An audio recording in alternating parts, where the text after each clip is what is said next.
So I want 2.5% now of your 2.5%. Yeah. We're all getting percentage if you get this I stuff. don't think he's going to get it. He's going to get it. Hello, everybody, and welcome back to the Price to Sell podcast, Toronto's #1 real estate podcast. I'm your host, Matthew Campoli, and today I have a very special guest. It's my broker owner of the current brokerage I'm at, Remax Noble Corp. The man, the myth, the legend, Mr. Vito Anthony Casella. Actually, one of the youngest broker owners in Remax history, too. Just to top that off. So thank you for coming. Thank you for having me. Wow, what an intro here. I wish I got that same intro every time I walked in my house at home.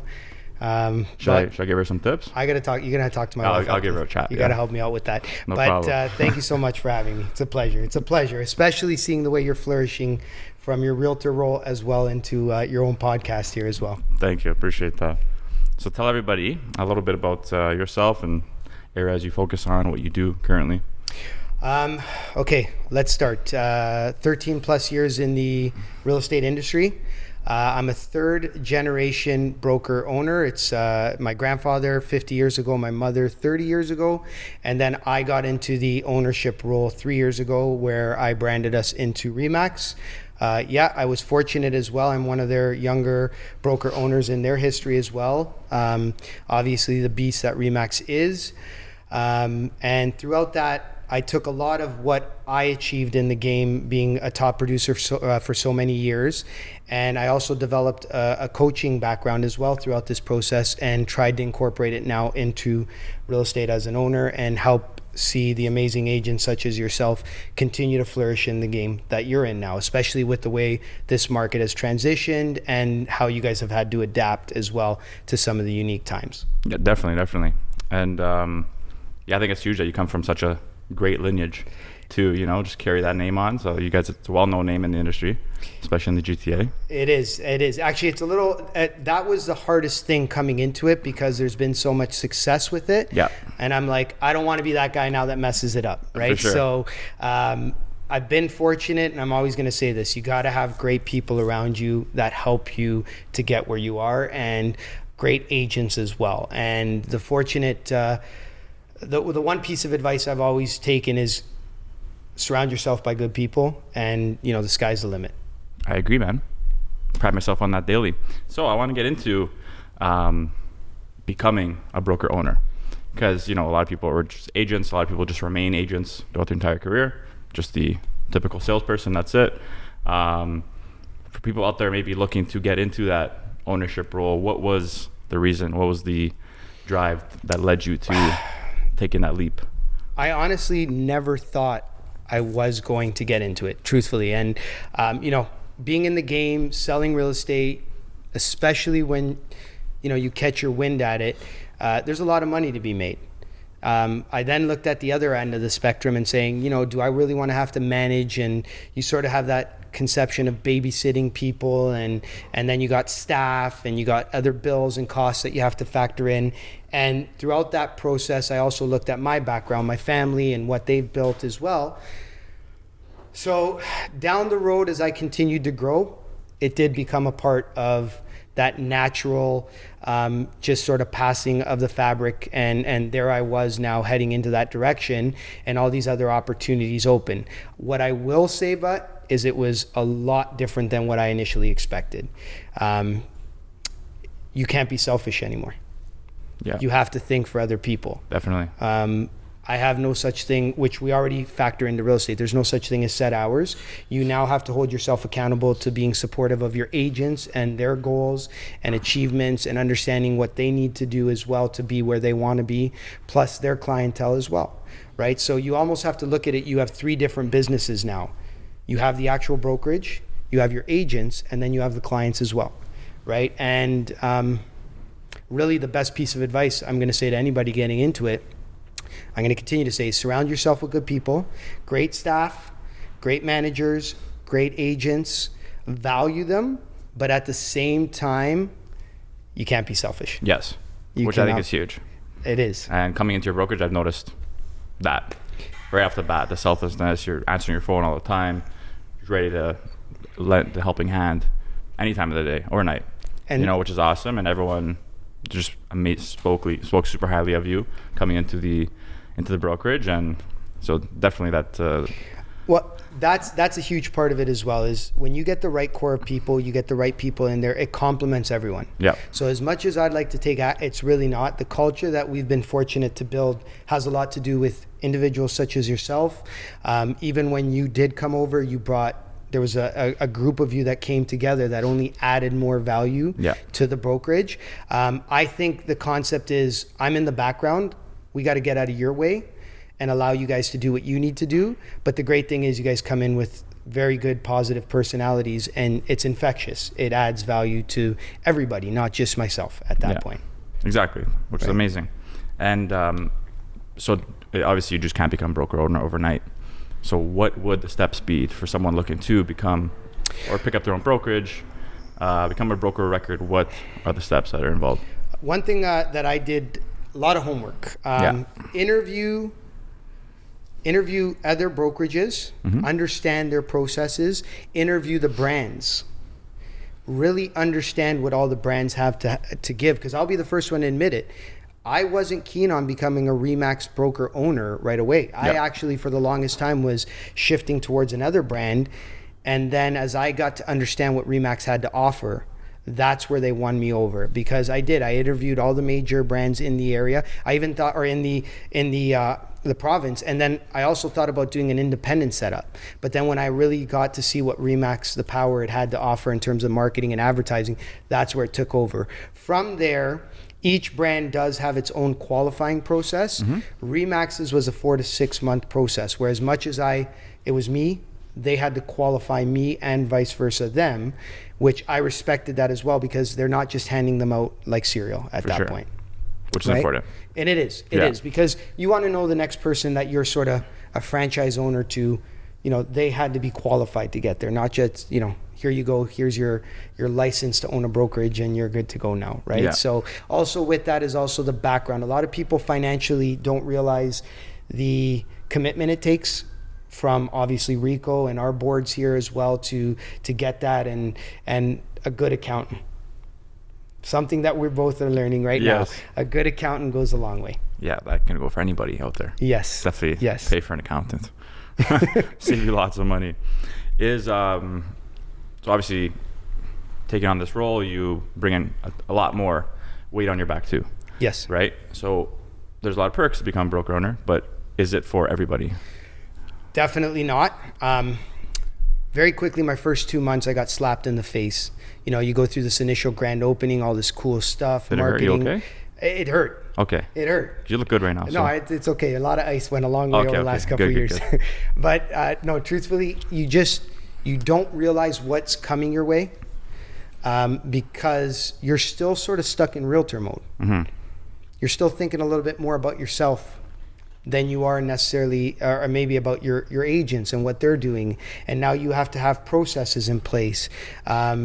You have to focus on helping them to achieve what they need to achieve. And I'm going to say this, is a lot of the work you're doing is no longer about your own achievements.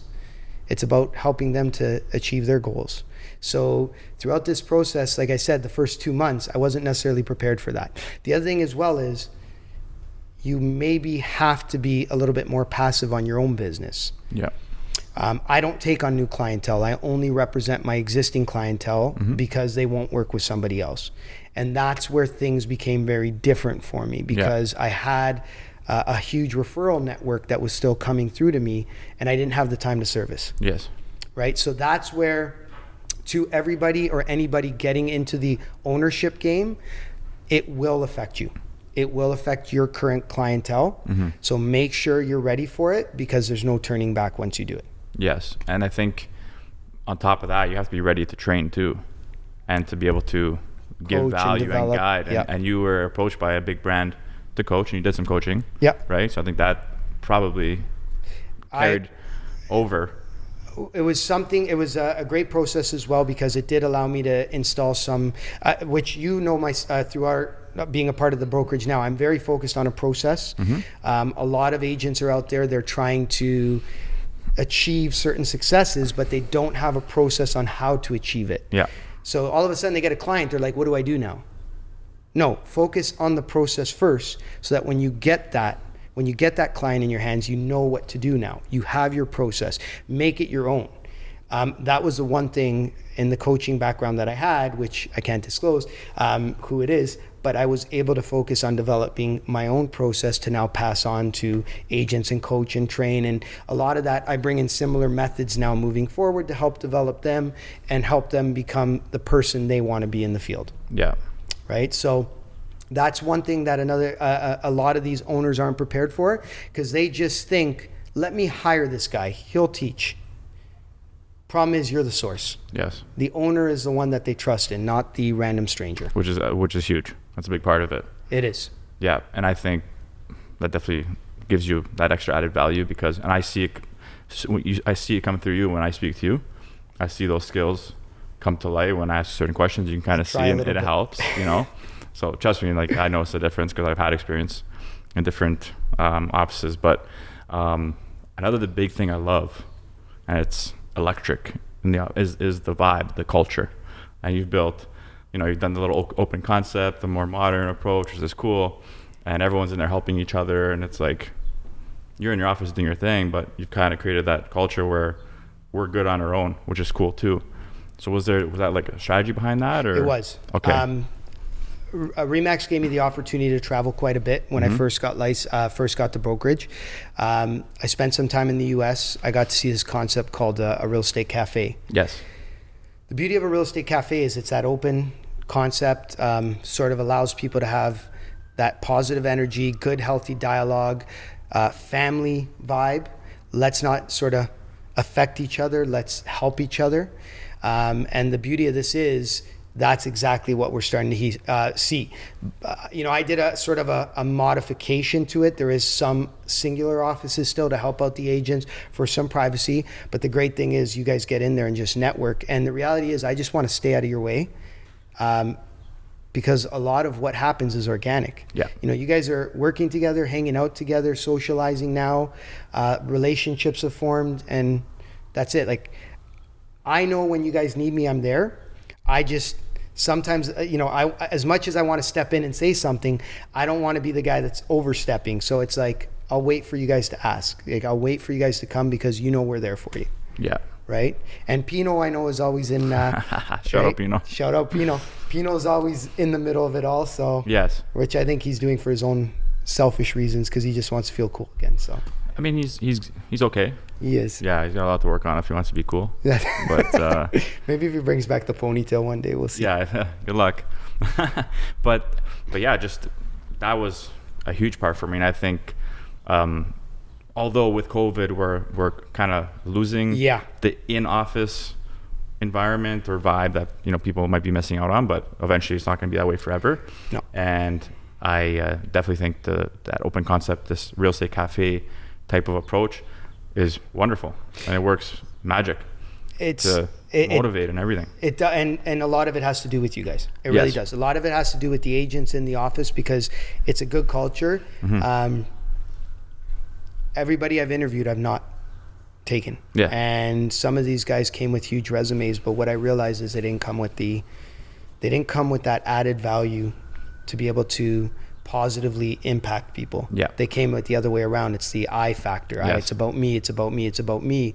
Whereas we have some good resumes in the office. We have some heavy hitters. You would never know with the way they act. Yep. And that's the beauty of it. I love exactly that humble. I like that a lot. I agree. I like that. It's definitely a good environment to be in. So I'm gonna shift away from the brokerage for a bit. I want to get back into the man, the myth, the legend, the Vito Casella, prior to being a broker owner. So the listing powerhouse. Yeah. And I want to dig into how to become a successal listing broker. Okay, let me call somebody for you then, so they can talk about it. Okay, should we? Yeah. So, a lot of our business is getting clients, and the goal for some like to just work buyers, mm-hmm. but some like to focus on listings and becoming a listing agent. What would be some tips for someone out there just to become more than the average listing agent? Someone who takes over an area. Okay, so first off, it all started for me my first year. one of my deals done was a buyer. I got a healthy paycheck out of it, no recognition. I realized no recognition at all. I'm like, ooh, this isn't good. How do I campaign? I tried to campaign the area. I'm like, hey, I'm the guy who bought the house. Yeah. I wasn't the guy on the lawn. Yeah. So I realized very quickly, if you want recognition, and there's nothing wrong with representing buyers, but if you want recognition and you want to become that household product, you have to have the listings to do so, because it is the instant marketing. When people are looking it up through apps, online, through newspapers, magazines, it's always a listing agent they're going to see, not the guy, hey, I represented 500 buyers this year. Yep. Right? And unfortunately, that's what you lack. Now, campaigning is key, geofarming, lead gen, and any aspect, whether it's online, cold calling, door knocking. My big one was open houses. Okay. When I first got in the game 13 plus years ago, social media wasn't as effective. I did use it. I was probably a little bit more of a pioneer towards it at the time. And I did open houses. And the thing with open houses were they weren't even my own listings. They were agents in my office. And I utilized them, never necessarily just to sell the listing, but more so to get the people walking through. Yeah. My number one line I loved to hear was, I have an agent. Well, where's your agent? Oh, I didn't want to bother him. Right then and there, I knew I had my in. Yeah. My goal was to lock him up. And what I used to do was I would book showings for after my open house in the immediate area where there was similar style properties. And I would tell the people, if you'd like, you can come with me. I'm going to be showing those to my clients. You guys could piggyback off of us. 4 o'clock would come. My clients weren't there because I never had clients to show it to. Yeah. These people would come and they'd say, where's your clients? I go, they canceled, but I'm willing to take the time to show you. By the time that was done, I already had a BRA signed. Amazing. And that was exactly how I started working it. From there, I started getting listings out of it. And then once I got the listings, the campaigning started. 20 doors left, 20 doors right, 40 doors across the street. I started establishing relationships. And then... And your door knock. Yep. Okay. Door knocking, printed flyers, so forth and so on. Anytime I was hosting at that point my own listings, that's when I did a lot of legwork in the area as well. Okay. And then obviously once to scale and to run a successful business on the listing side or in general, you need a process. Yes, I do. Right? Learn that from you. So you're known for the famous or the infamous 2-step listing process. Now, not everybody's going to know about this because you'll just never know. It's pretty confidential. I know, luckily. I'm not going to say. Which you've done successfully as well. Yeah, and it works. But how does one go into, because the listing presentation is so crucial. It's so vital because you're competing. Yes. Right? So besides if they have all the other angles covered, that lead gen process covered, they've somewhat established a foundation in a pocket. Now, how do they secure the listings? What are some of the keys to walking in and just dominating a listing presentation? And that's great what you're saying, because yes, you need the process itself. The problem is, as I continue to say, most agents will get the client and have no idea what they're doing. Well, the problem is that client will see through you right away. Yeah. Okay, so yes, in my 2-step listing process, I used to have printed documents that I would go in with. And exactly that. I actually evaluated the client first, not even the house. Mm-hmm. Then the second portion of that was me then going in for the kill and getting them to sign. Okay, and I did focus on personality traits. I focused on certain other things which I won't release right now, but I needed to understand the individual first, from that standpoint. And exactly that, I had a process, and that process was very detailed. And also I was able to focus it on the individual who I was working on, because I understood what their real reasons for moving and trying to sell this home was. And also I understood them as an individual as well, based on their personality trait. Yeah. And then once you had these things kind of down packed, you noticed that it just started to snowball? Trickle effect. Okay.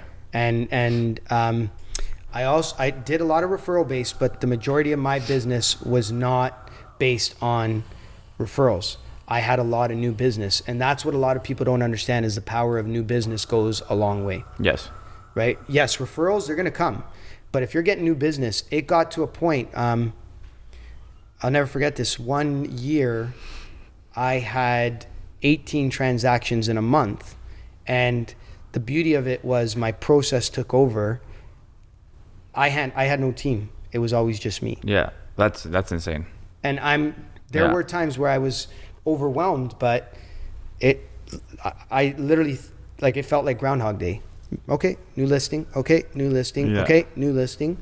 And I was upfront and honest. I'm like, I'm sorry, until I saw this one, I can't do an open house for you. But once I do, you're next in line. Yes. And that's the other thing too. Honesty was key. Yes. Right. Just have that open communication. 100%. Yeah. So I think the process is huge, and I think those are some very good pointers for someone who's looking to get into the listing side and absolutely dominate. I'm going to transition to our next segment now. Go ahead. I like to ask all the realtors to come on, especially with what's happening now. Right now we're in June of 2021 in Toronto. Stress tests, new rules just came out. We're seeing a bit of a market cool down. Yep.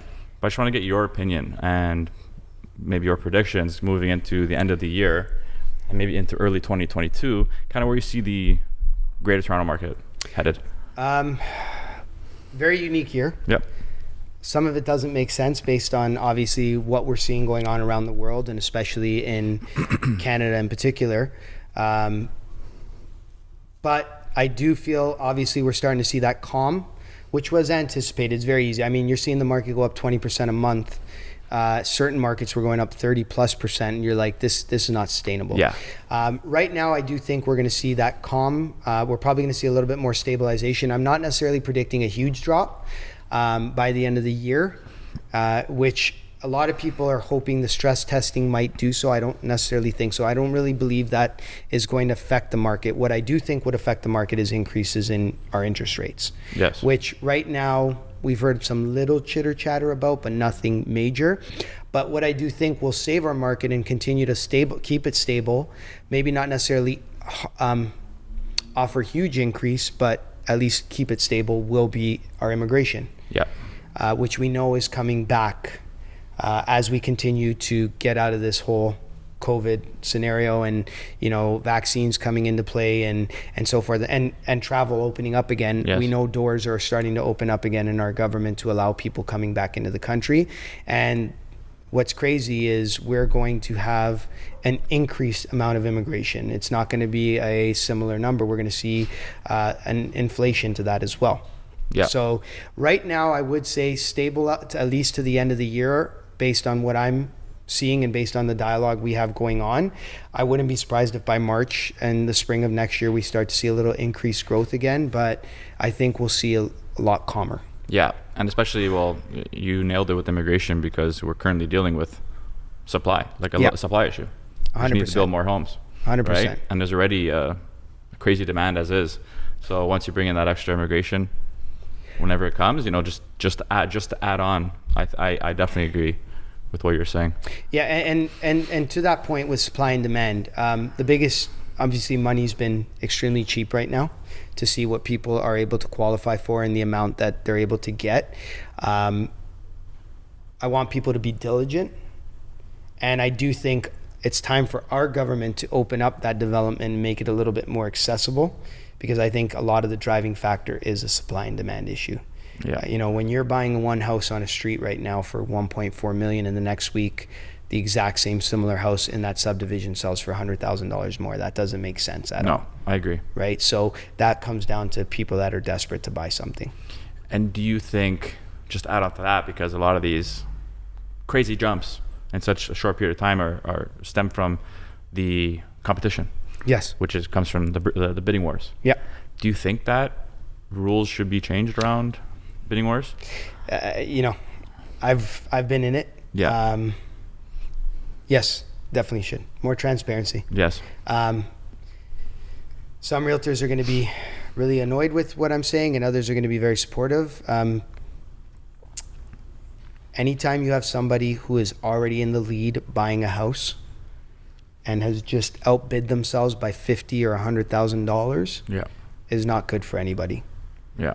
And I have a firm belief that the house is really worth what somebody's willing to pay for it, but to an extent. Yeah.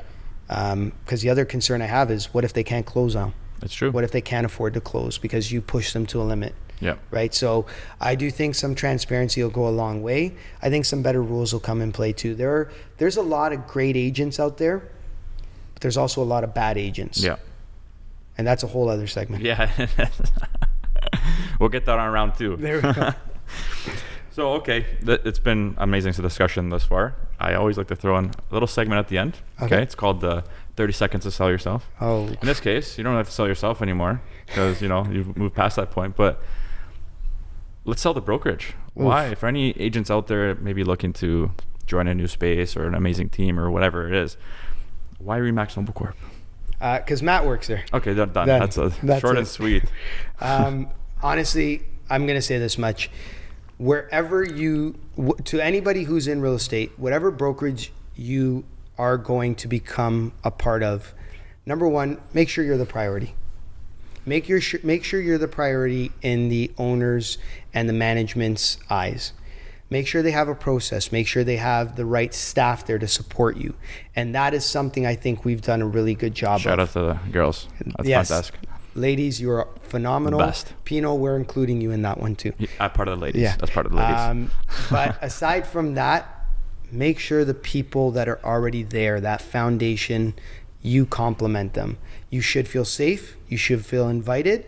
And you should feel that drive to succeed alongside these people. Almost like a friendly push. Yep. Hey, Matt's doing this. I want to get there. Let me spend some time. And also that too, you don't want to have to babysit, but if you want to ask Matt a question, you should feel comfortable to be able to do so. Mm-hmm. And that's the one good thing we have, and I hear it all the time from the realtors is, hey, I talked to Matt, or I talked to Augustus, or I talked to Steve, I talked to Rob, and they all gave me the time of day, and I really appreciated that. Yeah. Right? And that's the exact same kind of welcome feeling I felt too. So I couldn't change that for you. Yeah. You were too special not to, especially with your humor as well. It made life very interesting. I'm sure a lot of people enjoy that or get really annoyed by it. There's no in between. As long as you sit in the back in my presentations, then I'm good. Perfect. I won't even look at you. No. So what's next for Vito? What's next for with the company? Any big things planned? Expansion. Okay. Yeah. We are currently in the process of finding our downtown space, which is not easy. There's a lot of options right now, and there's a lot of unique circumstances with COVID right now. So we have to be patient. It was a lot easier opening up our first one. Internationally as well, there's an option to bring us down to the US, which that is a big part of the portfolio that I'm hoping to get open.